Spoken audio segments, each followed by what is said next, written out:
ঈদে মিলাদুন নবী বা নবীজির জন্মকে কেন্দ্র করে যে আনন্দ উৎসব, সিন্নি বিতরণ, মিছিল মিটিং হয়, ওই আলোচনায়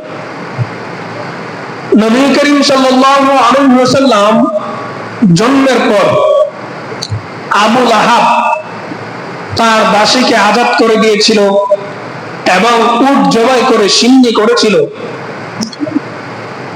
এর পরবর্তীতে নবীজি নবুয়ত প্রাপ্ত হওয়ার পর বা এই সময়ের ভিতরে নবী করিম সাল্লাল্লাহু আলাইহি ওয়াসাল্লামের হায়াতে জিন্দেগিতে নবীজি বেঁচে থাকা অবস্থায় নবীজি নিজে কোনদিন নবীজির জন্মদিন পালন করেন নাই। এমনকি কোন সাহাবায়ে কেরামরা নবী করিম সাল্লাল্লাহু আলাইহি ওয়াসাল্লামের জন্মদিন পালন করেছেন বলে কোন দলিল, কোন তথ্য, কোন প্রমাণ নেই। এমনকি নবীজির সবচেয়ে প্রিয় সাহাবী হযরত আবু বকর রাদিয়াল্লাহু তাআলা আনহু, ওনারা নবীজিকে কি পরিমাণ মহব্বত করতেন। নিজের জান, নিজের মাল, নিজের সন্তান সন্ততি, আত্মীয় স্বজন যা আছে পৃথিবীর সব থেকে বেশি মহব্বত করতেন নবীজিকে।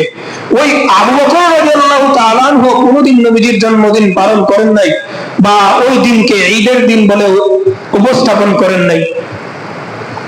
হযরত ওমর রাদিয়াল্লাহু তাআলা আনহু কোনদিন খলিফা নিযুক্ত থাকাকালীন অবস্থায় বা খলিফা থাকাকালীনের আগে নবীজির জন্মদিন পালন করেন নাই।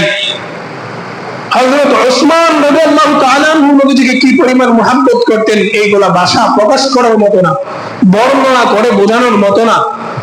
উনিও কোনদিন নবীজির জন্মকে কেন্দ্র করে সিন্নি করেন নাই, ঈদে মিলাদুন নবী পালন করেন নাই। হযরত আলী রাদিয়াল্লাহু তাআলা আনহু ইসলামের 4 নম্বর খলিফা ছিলেন। একদিকে নবীজির সাহাবী, অন্যদিকে নবীজির জামাই, অন্যদিকে নবীজির সবচেয়ে প্রিয় মহব্বতের মানুষ ছিলেন তিনি। নবীজির জন্মকে কেন্দ্র করে আলী রাদিয়াল্লাহু তাআলা আনহু কোনদিন সিন্নি করেন নাই, কোনদিন মিছিল করেন নাই, কোনদিন মিটিং করেন নাই, কোনদিন ঈদে মিলাদুন নবী পালন করেন নাই বা নবীজির জন্মকে ঈদ বলে আখ্যায়িত করেন নাই। যে জায়গার মধ্যে আবু বকর করেন নাই, আম্মা জান আয়েশা করেন নাই, আলী করেন নাই, উসমান করেন নাই, কোন সাহাবায়ে কেরামে কোন দিন নবীজির জন্মদিন পালন করেন নাই,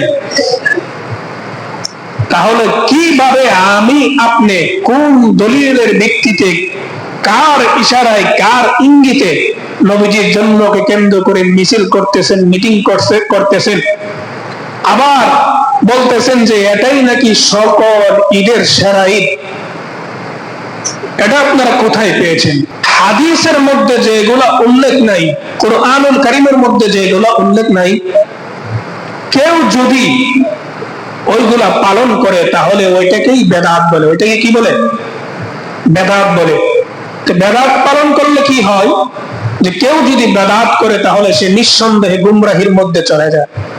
আর গুমরাহির মধ্যে যদি একটা লোক পতিত হয়ে যায়, চলে যায়, তাহলে তার অবস্থা কি হবে? আল্লাহ রাসূল বলেন, কুল্লু বিদআতিন দালালা ওয়া কুল্লু দালালাতিন ফিন্নার। আর প্রত্যেকটা বেদাতি ব্যক্তি জাহান্নামের মধ্যে যাবে। যে ব্যক্তি নবীজির জন্মের পর উট জবাই করে সিন্নি করেছিল নবীজির চাচা আবু লাহাব,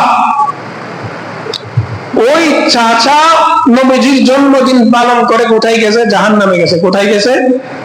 জাহান্নামের মধ্যে গেছে। ঈমানটা পর্যন্ত গ্রহণ করার সেই সৌভাগ্য হয় নাই। আর যারা নবী করিম সাল্লাল্লাহু আলাইহি ওয়াসাল্লামের আদর্শকে নিজের মধ্যে, নিজের শরীরের মধ্যে, নিজের জীবনের মধ্যে ফিট করতে পেরেছে, নবীজির আদর্শকে গ্রহণ করেছে, নবীজির এই হায়াতে জিন্দেগির 23 বছর জিন্দেগিতে যা করেছেন তা করেছে, যা থেকে নিষেধ করেছেন তা থেকে বিরত থেকেছে, তারাই হয়েছে সোনালী যুগের মহান পুরুষ। তারাই হয়েছেন ওই সমস্ত লোক যারা দুনিয়া থাকাকালীন অবস্থায় জান্নাতের সুসংবাদ পেয়েছে। যে ব্যক্তি নবীজির জন্মদিনকে কেন্দ্র করে উট জবাই করে, দাসীকে আজাদ করে আনন্দ উদযাপন করেছিল, ওই ব্যক্তি ঈমানটা পর্যন্ত গ্রহণ করতে পারে না, ওই ব্যক্তি জাহান্নামের অধিবাসী হয়েছে।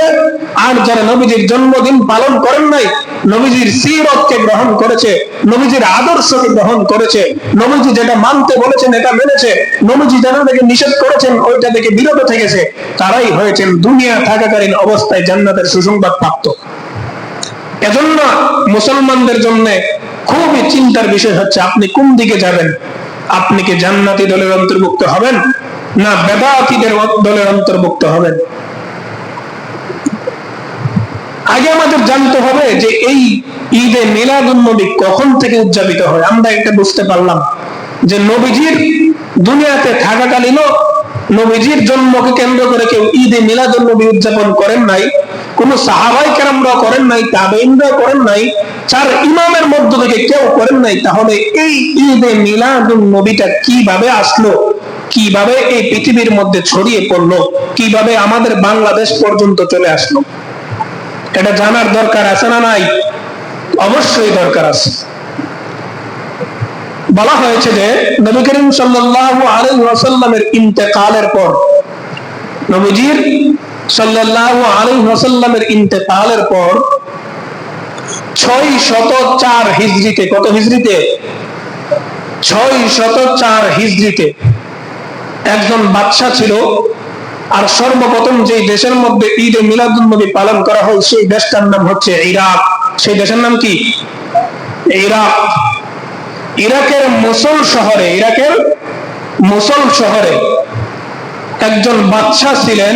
ওই বাদশার নাম ছিল মুজাফফরউদ্দিন আল কুকবারি। বাদশা মুজাফফরউদ্দিন আল কুকবারি। ওই মুজাফফরউদ্দিন আল কুকবারি দেখলো যে খ্রিস্টানেরা খ্রিস্টানদের নবী ঈসা আলাইহিস সালামের জন্মদিন পালন করে। খ্রিস্টানেরা প্রতি বছর ক্রিসমাস ডে যেটাকে বলা হয়, তারা লাইটিং করে, মদের আয়োজন করে, গানের আয়োজন করে, গান বাজনা এমনকি উদযাপন করে, মিছিল করে, মিটিং করে। খ্রিস্টানরা যেহেতু তাদের নবীর জন্মদিন পালন করে, তাহলে আমরা মুসলমানরা কেন পালন করব না? আমাদের নবী তো আরো বড় নবী, আমাদের নবী শেষ নবী, তাহলে তো এটার বড় হকদার হলাম আমরা। খ্রিস্টানরা যেহেতু পালন করে জন্য আমরা করব। উনি বড় বড় উলামায়ে কেরামদের সাথে পরামর্শ করতে আরম্ভ করলেন। বাদশা মুজাফফরউদ্দিন আল কুকবারি উনি যখন উলামায়ে কেরামদের সাথে পরামর্শ আরম্ভ করলেন, কোন উলামায়ে কেরাম এটার মতামত দেন নাই, ওনাকে বলেন নাই যে আপনিও আমাদের নবীর জন্মদিন পালন করেন। সকল উলামায়ে কেরাম বলেছেন যে যেহেতু নবীজি থাকাকালীন অবস্থায় নবীজির জন্মদিন কেউ পালন করেন নাই, কোন সাহাবাই কেরাম পালন করেন নাই, 604 বছর অতিবাহিত হয়ে গেছে, এখন এত বছর পর আপনি এসে এটাকে বলতেছেন নবীজির জন্মদিন পালন করবেন, এটা তো আসলে কোরআন হাদিসের বিপরীতে যাবে, এটা বেদাত হবে। উনি ওনাদের কথা মানেন নাই, আলেমদের কথা মানেন নাই। একজন আলেম ভাড়াটিয়া, একজন মৌলবী, নাম হচ্ছে ওমর। ওই মৌলবী উমর অনুমতি দিয়েছে যে আমি আপনাকে অনুমতি দিলাম, আপনি ওই নবীজির জন্মদিন আপনি পালন করতে পারেন, কোনো অসুবিধা নেই। বর্তমান যুগে যেভাবে কিছু লেবাসদারি আলেম আছে, সে জমানায়ও কিছু লেবাসদারি আলেম ছিল যারা বাতিলদের সাথে আতাত করত, যারা হক কোনটা হালাল কোনটা ওইটা বাস বিচার করে না, এমনিতেই চলে, মন যেভাবে যায় ওইভাবে চলাফেরা করে। ওই ওমর সম্পর্কে বলা হয়েছে যে উনি কেমন ধরনের আলেম ছিলেন। ওনার জমানার লোকেরাই বলেছেন উনি ছিলেন খাবিসুল লিসান। খাবিসুল লিসান, ওনার মুখের ভাষা ছিল খারাপ এবং মানুষদেরকে গালাগালি করত। উনি অনুমতি দেওয়ার পর সর্বপ্রথম নবীজি ইন্তেকালের 604 বছর পর ঈদে মিলাদুন নবী দিনটা পালন করে একদম আপনার প্রশাসনিক ভাবে পালিত হয়। ওইটা পালন হইতে হইতে হইতে হইতে ওই ইরাক থেকে চলে আসলো পাকিস্তান। পাকিস্তান থেকে আমাদের বাংলাদেশের মধ্যে আমদানি হয়েছে। তো পাকিস্তান থেকে কত সাল থেকে আমাদের বাংলাদেশে ঈদে মিলাদুন নবী পালিত হয়?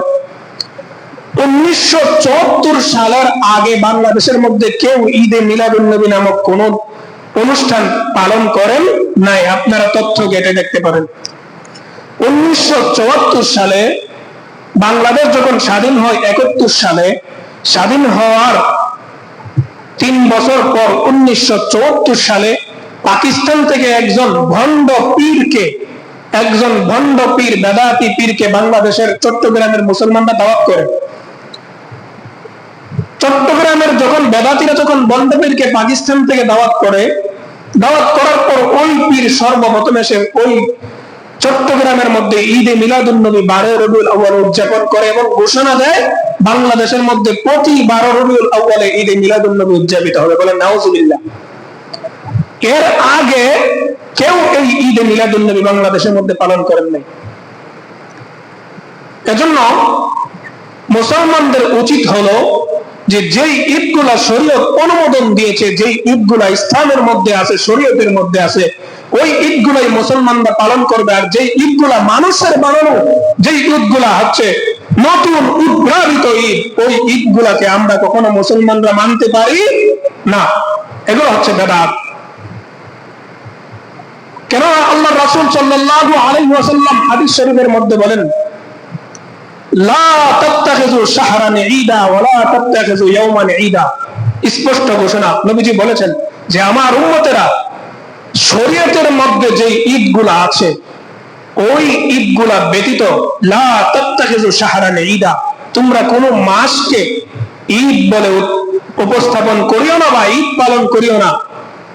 ওয়া লা তাত্তাখিযু ইয়াওমান ঈদা, বা কোন দিনকে তোমরা ঈদ বলে কি করিও না, উপস্থাপন করিও না বা ঈদ বলে আখ্যায়িত করিও না।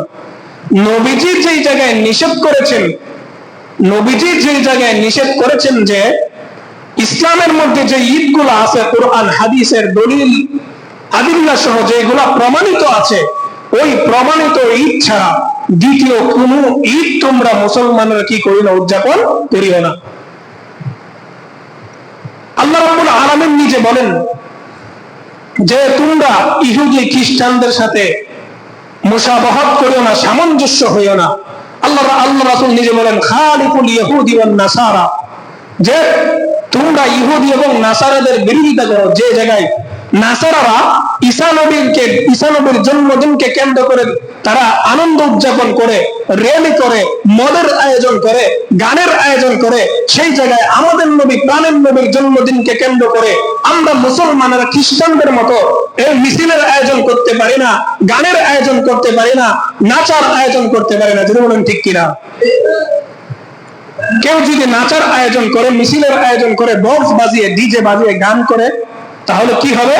তাহলে খ্রিস্টানদের সাথে তাদের কালচার মিলে যাবে। যে কাজ সাহাবায়ে কেরাম করেন নাই, তাবেঈনরা করেন নাই, মাযহাবের 4 ইমাম আবু হানিফা রাহিমাহুল্লাহ তাআলা, ইমাম শাফি, ইমাম আহমদ ইবনে হাম্বল কেউ করেন নাই।